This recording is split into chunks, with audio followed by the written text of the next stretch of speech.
The state of Michigan reports more than 6,000 new cases and 29 deaths since data was last reported on Friday. That brings the state's overall totals to more than 976,000 cases and the death toll to 20,535. One of those deaths was the Shiawassee County Sheriff's deputy who passed away from coronavirus complications over the weekend. The sheriff believes Daryl Henderson contracted the virus while on duty. And tonight, TV5's James Felton spoke with the Michigan Department of Corrections about pandemic protocols to protect both staff and inmates.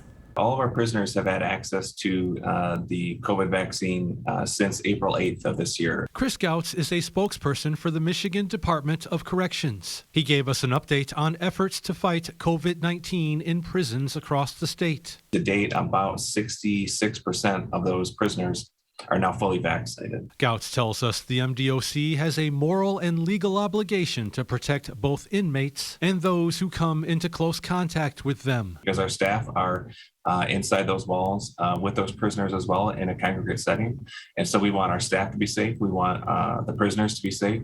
And we want those who have connections with those individuals out in the community. We want them to be safe as well. The MDOC tells us as of now, there are 13 active cases amongst its prison population of more than 32,000 inmates. Since March 2020, 143 prisoners have passed away. 6 staff members have also died. Of those numbers, 3 prisoners and no staff members have lost their lives since the MDOC made the vaccine readily available in April of this year. The fact that we only have 13 cases, I think, speaks to how diligent our staff have been and how good the prisoners have been about wearing their masks, the staff wearing their masks, and everyone, as many people as possible, being vaccinated. Gautz says at this time, he doesn't see a vaccine mandate happening in state prisons. He tells us a mask mandate has been in place since March of 2020. Prisoners and staff must wear masks at all times indoors, unless eating, drinking, or sleeping. If we're concerned about